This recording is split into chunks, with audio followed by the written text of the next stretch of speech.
And welcome back. We now are going to proceed to what should be a really interesting panel. A couple of years ago, a decision, Janus v. AFSCME, restored rights to public sector employees throughout Pennsylvania not to be required to be forced to join or pay dues to a labor union as a condition of employment. However, as you might imagine, labor unions aren't exactly often following the law, and we're going to talk about that today.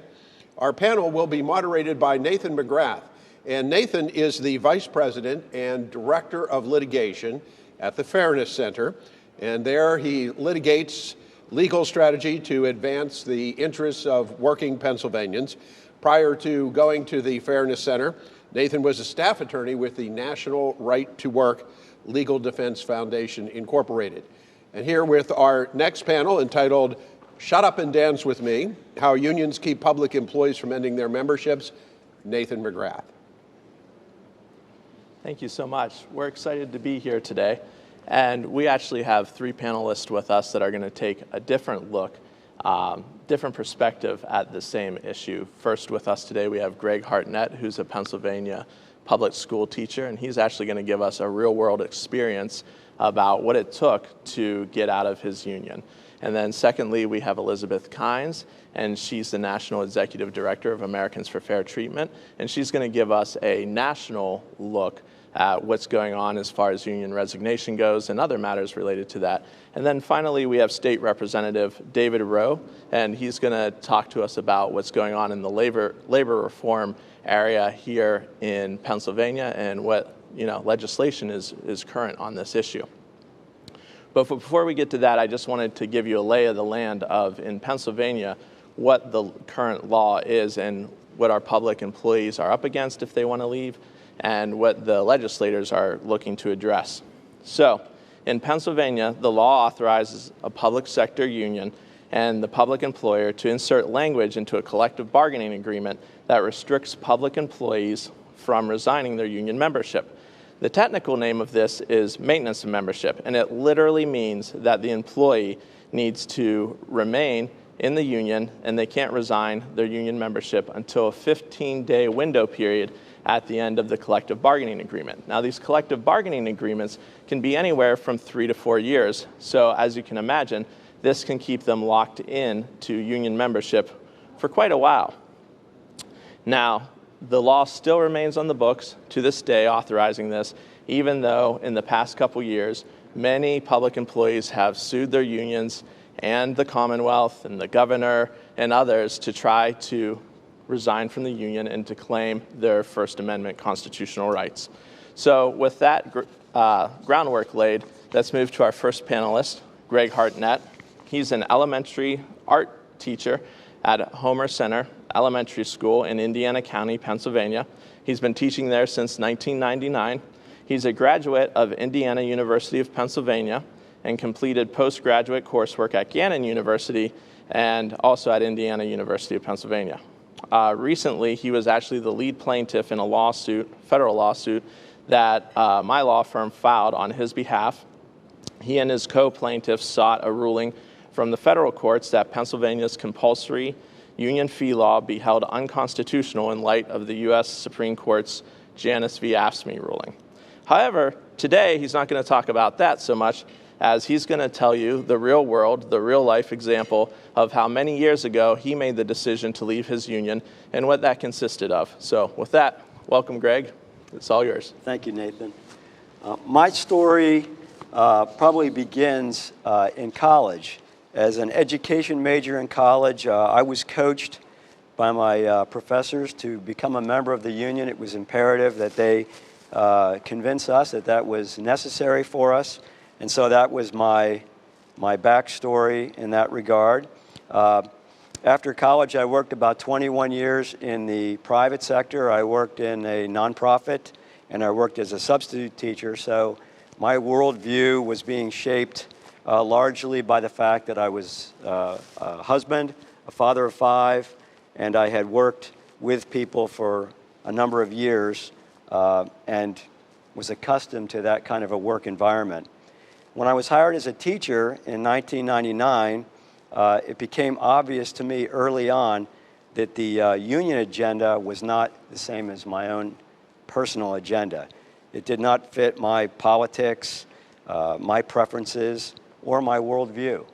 And that became a source of consternation, and it was difficult for me to sit through union meetings where the candidates that I approved of were treated with disdain. They were not recommended. They were not so-called pro-education candidates who were being backed by the union.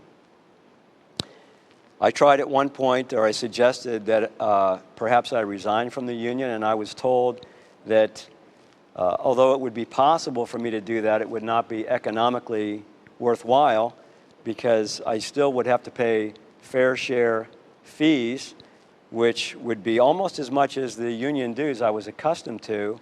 And if I would leave the union, I would lose some of the protections that the union provided for me.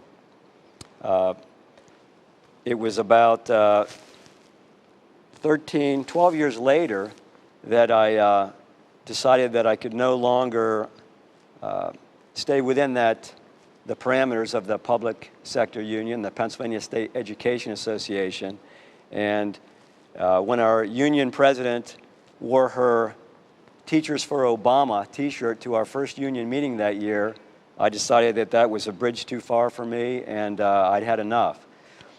I contacted the National Right to Work Legal Defense Foundation in Washington, D.C.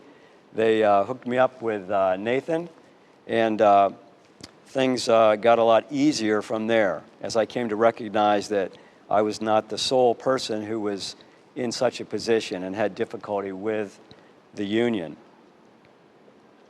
I attempted to resign from the union, but because of the maintenance of membership clause that Nathan referenced, I was given in short term the answer no, that I could not resign from the union because I had not prepared my resignation within that 15-day window at the end of the contract. Nathan assisted me in drafting a letter informing the union that they were violating my First Amendment rights of association and freedom of speech. And so that seemed to do the trick, and a short time later, I was released from the union element of the contract, although I was still required to pay the fair share fees.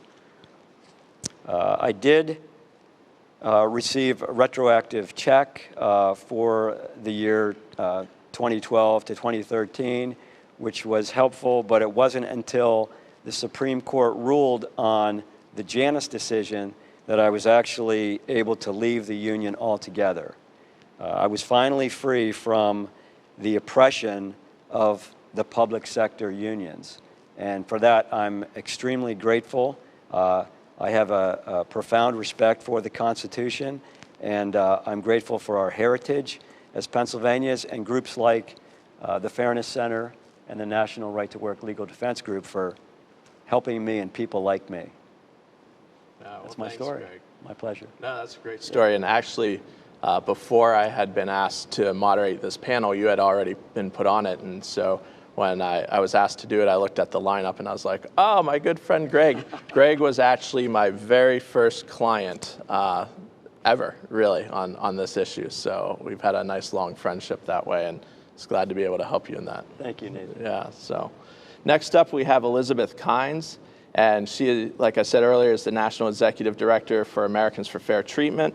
Upon earning her journalism degree from the University of South Carolina, Elizabeth put her degree to good use in the publicity department at Atlantic Records in Los Angeles, California.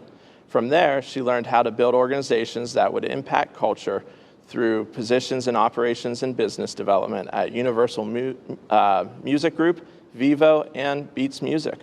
Prior to joining the staff at Americans for Fair Treatment, Elizabeth served as Executive Vice President at Yankee Institute for Public Policy. Thanks for being here with us, Elizabeth. Thank you for having me. So as far as what I'm seeing at more of a national level, I guess one thing that's important to remember is that big labor is a big business. And like any big business, they need to secure streams of revenue. The three ways that we're seeing this across the country and here in Pennsylvania are through litigation, which you know well, legislation, which preview of what's to come, and then membership cards. I would say as far as this year, the trends that we're seeing with litigation, I think they could be summed up with a very legal term, meh. We're seeing a lot of dismissals. We're seeing a lot of just stalling, and then judges are mooting cases. So you had referenced the Janus case from the Supreme Court from 2018. I think it's important for people watching to understand the Supreme Court issues a decision, but they don't enforce the decision. These decisions are enforced, by people at the state level or local level or in the circuit courts. And so what we're seeing this year specifically, at the start of the year, there were 121 of these labor-related membership-type cases.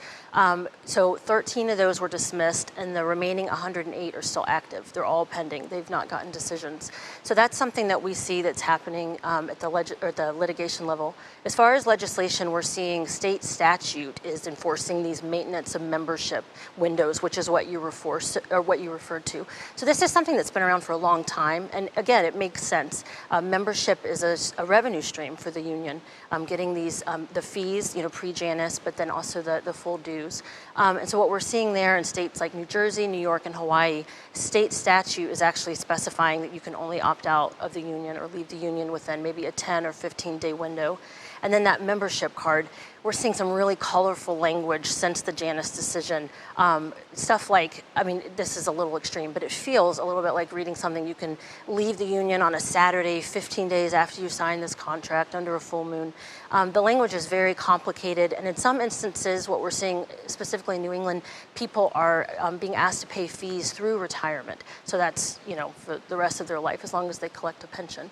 So I think it's really interesting right now. I think you're very brave to step forward. I think there are a lot of people out there who are not happy with the service they're receiving from their unions, and it's really complicated right now, and it's difficult to leave, but there are organizations out there that can provide information and help wade through all of that. Great. Thanks, Elizabeth.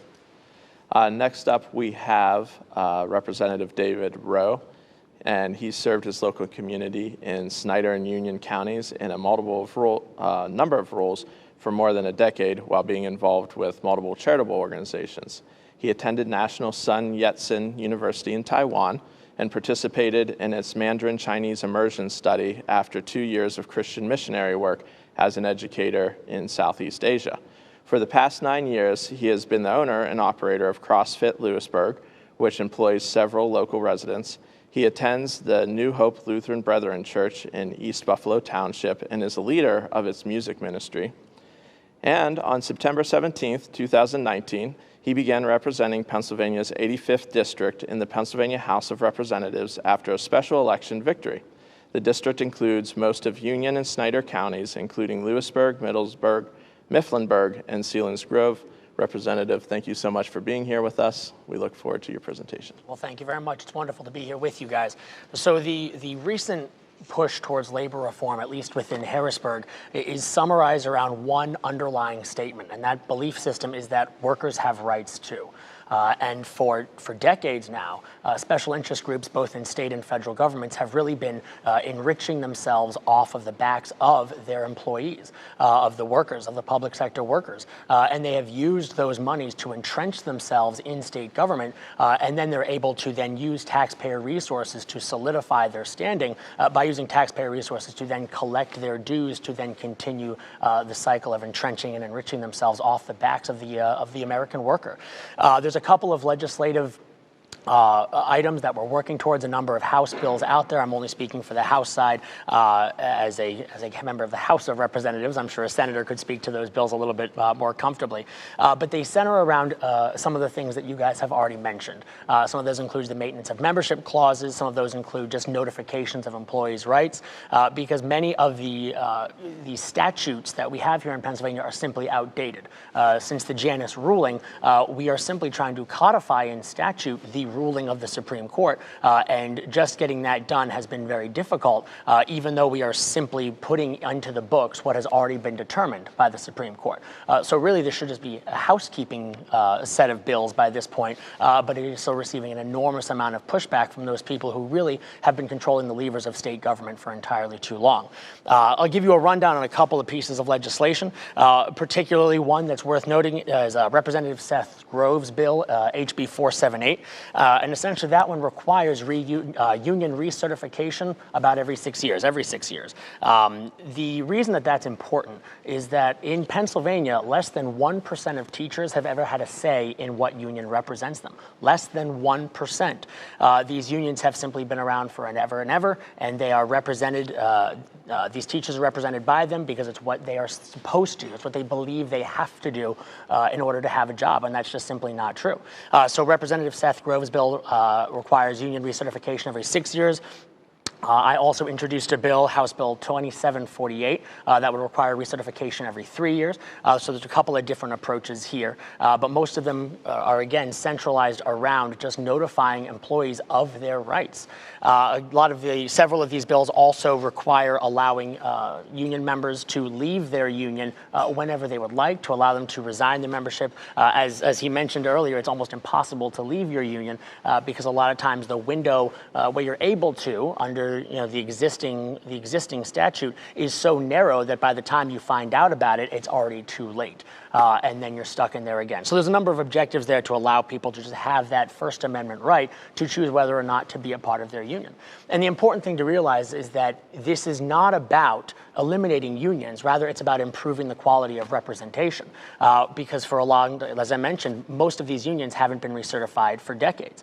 And we live in a society where, a capitalist society, as long as it lasts, where competition in the marketplace always improves the quality of the product while reducing the price. And that's been what has allowed America and Americans to enjoy a standard of living that was unheard of just a few decades ago. And so the same thing should be applied to representation.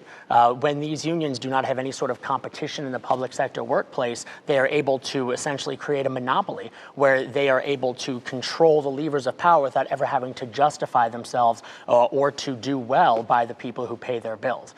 So there's several exciting pieces of legislation coming forward. A lot of them are committees, some of them are working their way towards the House floor, but that's sort of a broad overview of where we are today.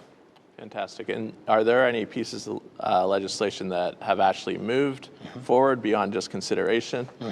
Yeah, absolutely. So Representative Kate Klunk has a bill, House Bill 785, and that one has passed out of the Labor and Industry Committee, which I'm a part of, 2 terms in a row. It is currently on second consideration in the House, and the difficult push forward is somewhat unfathomable, given that, again, these are mostly just housekeeping bills. We are codifying what the Supreme Court has already ruled to be that these bills are just a protection of our First Amendment rights and the First Amendment rights of the workers in Pennsylvania. So again, these legislative objectives are centered in the belief system that workers have rights too. Wonderful. Now, Greg, I would like to come back to you real quick, something that I heard from both of your co-panelists here about union members and in public employees just generally. Do they even know about their rights? What has been your experience with colleagues that you've had and worked with? Well, in my experience, I would say that my colleagues are unaware that they have the right and the opportunity to leave the union or choose another entity for protections that historically the union provides. There's a group called KETA, who I've heard of, that works with Pennsylvania teachers to provide protections that, again, the unions historically provide, but they provide, as the free market insists, a better product for a less expensive cost. And I would say also that from talking with many of my peers, there is an increased dissatisfaction with the one product that the Pennsylvania State Education Association provides. And the COVID epidemic has kind of brought that to the fore. People have different opinions as to how that should be handled, but the union seems to have one solution which doesn't fit everybody. So I would say that there is a naivete about being able to leave the union. They do not have the opportunity to opt in or opt out on any kind of a regular basis, so they're beholden to what they know, and what they know is very limited to what history has provided for many years. And Elizabeth, are you finding that on a national perspective as well? I know that you're in touch, and part of what your organization does is really connect with public employees on the ground floor there. What have you been hearing from them? Yeah, so right now we're very active in Pennsylvania, New York, and then we also work with people all around the Northeast. So I guess one thing I would want our viewers to take away from that is we've got governors like next door, Governor Cuomo, actively trying to deny people their Janus rights. And he gave a very colorful Labor Day speech in which he said his administration was working to protect workers like Greg from Janus. So basically saying, I want to deny your First Amendment rights. So that's the first thing, just to know that we have powers in play, especially at the governor's level, that are actively trying to deny workers like Greg's rights. The second thing is, if you are a union member out there, or you are related to someone who is unionized and you work in the public sector, reach out to us or the Fairness Center. We can talk anytime. We don't have to worry about a window. It's your right to resign from the union anytime. Just call me. Come to my website, americansforfairtreatment.org. I think that's one thing. What we find in surveys, we do a lot of surveys. We try to have a posture of learning at all times, trying to learn from our public servants across the Northeast. And one thing we find over and over and over again is workers don't know that they can leave. They don't have to pay union dues. So that's one thing that we see across the country, especially out west. But I would say, in the Northeast, this is really pervasive. And then the other thing is, just to realize, for people to realize, this is such a hard decision. And so I applaud, again, you making that decision. What we hear all the time, so right now we're working with a lot of folks in New York City, and they've reached out, they write their opt-out letters, and then a few weeks later they ask us to cancel it because they are singled out, maybe their name is put in a newsletter or on a bulletin board. Just again, these workers are not alone. I think for a lot of people, they feel very alone, but there are thousands of people right now who are reaching out to different organizations trying to learn about leaving. So I think from my point of view, I'm not in the classroom, or I don't have a state job anymore like I did in the past, but there are lots and lots of people who are not happy with their union membership and want to change. Kind of going to your notice point, Representative Rowe, I was perusing the bill that you've introduced, and it actually has a fairly specific notice requirement in it, and I was fairly impressed with it and excited about it, because often I've represented clients where they've not known their rights, and the union has said, no, it's on page 27, it's the light gray font and 8-point, how did they not see that, right? And it's kind of ridiculous in that sense, and who's actually going to read that? They can't even read it. And so I was really impressed with your notice requirement in the bill. Could you tell us a little bit about that? Because that gets right to Elizabeth's point of notice and people knowing what their rights are. Well, certainly. Well, it also sort of sheds a light on what they're trying to hide from their employees, isn't it? Where they do put in fine print or in very light colored font, hidden on the back page, the affirmation of rights. So my bill would require essentially that opt-out, where a person says, I'm acknowledging that my First Amendment rights say I don't have to join a union, and that has been affirmed by the United States Supreme Court, but I'm choosing to waive that to join the union. Which, if a person wants to join a union, that of course should be their decision. There's nothing wrong with that. But it shouldn't be possible for the union to create this false sense, which they do, that being a union member is a requirement to be able to have a job. And that is absolutely not the case, but they will try very desperately to make that seem like the case in order to maintain their monopoly. And monopolies, whether in the public or private sector, are very bad for the consumer, or in the case of unions, for the members. Because when there's no competition, that's when we don't have improvement, that's when we don't have progress. So we thought it was very important when we were drafting the legislation to make sure that it was in matching colored print, equal to the largest size font found within the document, that you would have that declaration of waiving of those First Amendment rights to join the union. I think it even says in bold, yes, if I recall. Yep, that is correct. So that's fantastic. Have you gotten any pushback about the notice? It's hard for me to imagine what a straight-faced argument against that type of notice, why wouldn't you want people to know about their constitutional rights? And I guess any of you could address this if you've heard any pushback, What reason are they giving that someone shouldn't get that type of notice?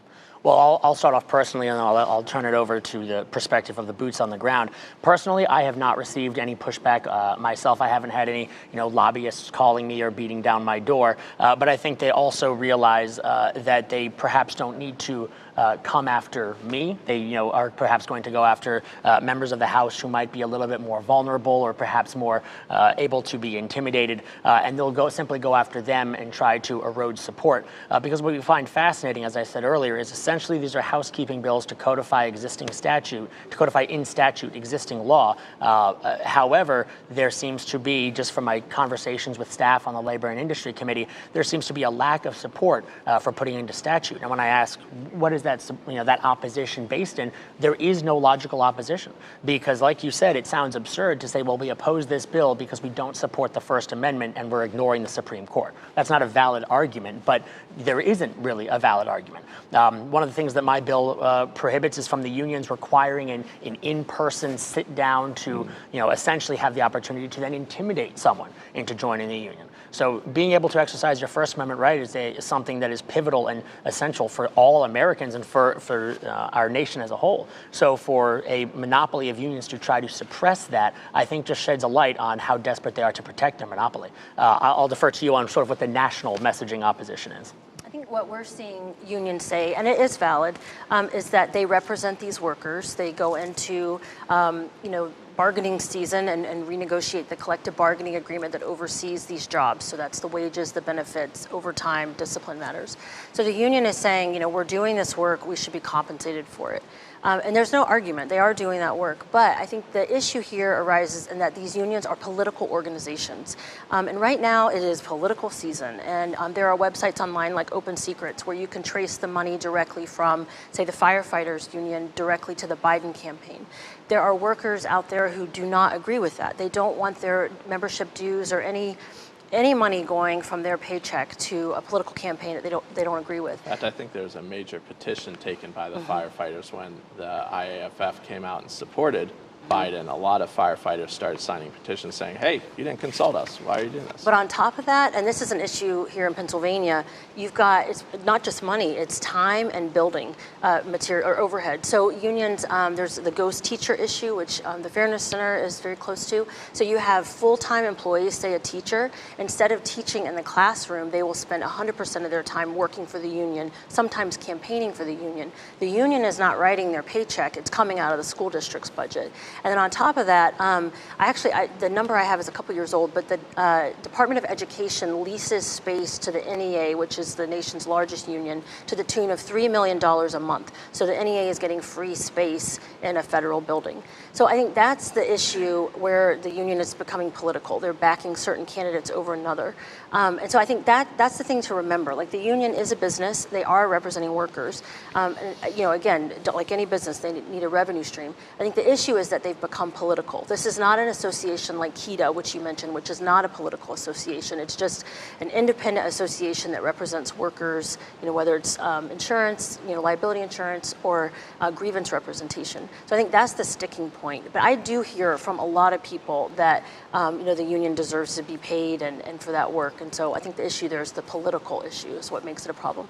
Yeah, I think what I've heard from all of you is it's really the compulsion element of it, right? No one's saying that you can't join a union. In fact, if you think that's best for you, feel free, go ahead and do that. But you should also have the right, if you don't feel that's best for you, to resign and to get out of it and direct your money how you want it to be spent.